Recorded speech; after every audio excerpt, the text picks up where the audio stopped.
Halo Sobat Catur semua, selamat bertemu kembali. Anatoly Karpov yang legendaris dikenal menguasai pertahanan Caro-Kann.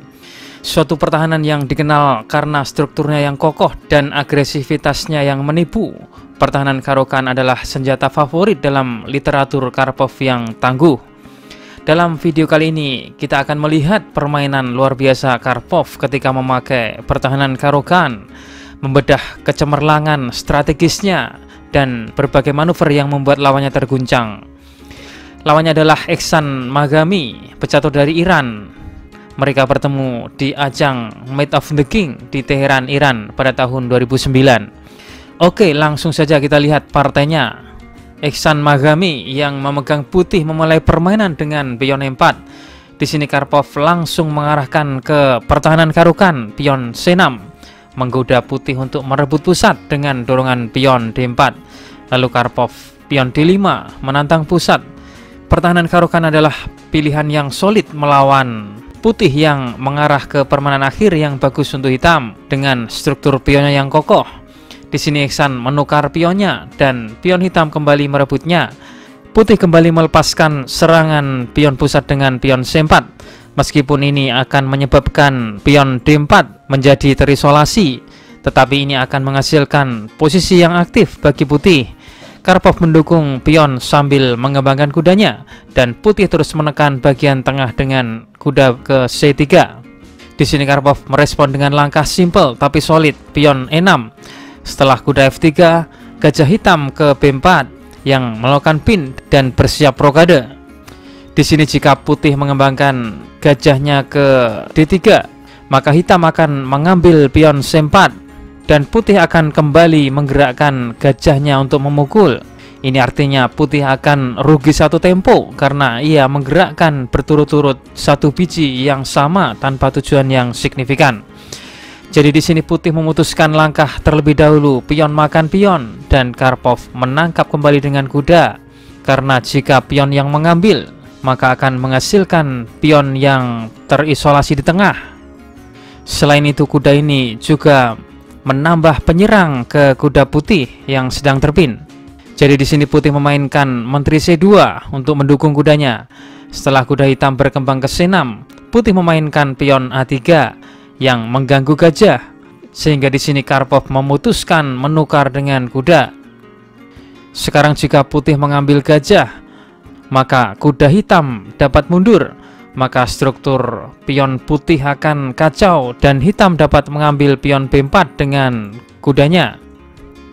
Karenanya di sini putih lebih memilih memakan kuda. Karpov gajah mundur dengan tetap mempertahankan gajah ini tetap di diagonal ini, sehingga sekarang hitam mengancam mengambil pion D5, mengeksploitasi pin. Dan di sini putih memilih jalur yang rumit dengan gajah D3. Alasan putih melakukan ini adalah setelah hitam mengambil pion dengan kuda, putih dapat menukar dengan kuda, dan setelah hitam merebut kembali dengan menteri, maka putih akan memainkan gajah B5, skak. Hitam gajah memblokir, kemudian putih rokade, melepas pin dan menciptakan kembali ancaman terhadap menteri hitam. Menteri harus meninggalkan file D karena ancaman masuknya benteng ke D1. Jadi di sini Karpov memainkan menteri E5, kemudian gajah mengambil gajah dan hitam merebut kembali dengan raja, memaksa raja hitam keluar, dan ini sekaligus menggagalkan hitam untuk melakukan rokade, menjadikan posisi raja hitam ini sangat tidak nyaman. Tapi seorang Anatoly Karpov yang mantan juara dunia masih memiliki sisa-sisa kemampuan dan pengalaman untuk mengeksploitasi rahasia-rahasia dalam pertahanan Caro-Kann yang memang dikenal menipu lawan untuk terbuai menyerang. Mari kita lihat bagaimana Karpov mampu menetralisir keadaan dan membalikkan menjadi kemenangan. Oke, di sini putih melanjutkan menteri A5 skak, raja ke E7, kemudian benteng ke B1 yang menyerang pion. Hitam memilih B6 untuk menyelamatkan pion.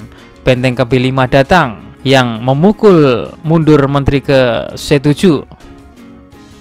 Apabila di sini menteri makan pion, maka gajah B2, maka akan memenangkan tempo dengan mengaktifkan gajah putih yang menguasai diagonal ini. Diikuti serangan yang mengancam dengan menteri yang mengancam raja hitam. Karena itulah Karpov memutuskan untuk memarkir bis dengan bermain menteri ke C7. Di posisi ini sebenarnya putih memiliki langkah bagus dengan memanfaatkan momentum emas dengan gajah F4 yang menyerang menteri. Tapi putih tidak melihatnya. Dia malah memainkan menteri G4, memilih untuk menyerang pion G7. Tapi di sini malah Karpov yang memanfaatkan momentum dengan mengamankan rajanya dengan mundur ke F8 sambil mempertahankan pion. Kemudian pion C4 dimainkan putih yang ingin mengembangkan gajahnya di sini, yang bersama-sama dengan menteri menyerang pion G7. Tapi langkah ini sangat lambat karena dengan gerakan selanjutnya hitam, pion H5 yang terlebih dahulu menyerang memukul mundur menteri. Langkah dorongan pion ini sekaligus mengembangkan bentengnya secara darurat melalui petak H6 dan G6. Inilah tempo emas dan kritis dari hitam, mengubah benteng pasif menjadi aktif dengan tempo yang cepat. Oke, setelah menteri mundur ke F3, menteri sambil menyerang benteng sehingga benteng ke C8 membangun tekanan pada pion C yang lemah. Putih mengembangkan gajah ke B2. Di posisi ini hitam sebenarnya bisa mengambil pion C4, tetapi Karpov yang terkenal pemain defensif yang posisionil memilih langkah dengan pendekatan yang aman dengan raja G8, mendekatkan raja ke petak H7 jika diperlukan untuk melarikan diri, mencegah raja putih dari ancaman mat di baris belakang. Inilah pemikiran dari seorang Anatoly Karpov yang memikirkan hal-hal kecil tapi sangat penting untuk posisi kedepannya. Setelah putih memainkan bentengnya ke D1, Karpov mengangkat bentengnya ke H6. Putih memainkan pion C5 dengan harapan hitam akan mengambilnya. Selanjutnya, benteng akan bisa menyusup ke petak B7 untuk menyerang pion hitam F7. Tapi di sini Karpov memainkan pion A6 yang menyerang benteng, memaksa benteng turun kembali sehingga melepas pengawalan pionnya. Sehingga di sini menteri mengambil pion. Putih memainkan pion G3, memberi udara segar bagi rajanya. Dan hal inilah yang mendorong ide Karpov untuk memainkan dorongan pion H4, menghancurkan sisi raja hitam. Di posisi ini putih memainkan langkah benteng C1, langkah yang sepertinya keren menyerang menteri. Tapi ini sebenarnya merupakan langkah yang blunder bagi putih. Dapatkah kawan-kawan menemukan langkah terbaik hitam untuk menghukum langkah blunder putih tadi? Oke, saya jeda sebentar.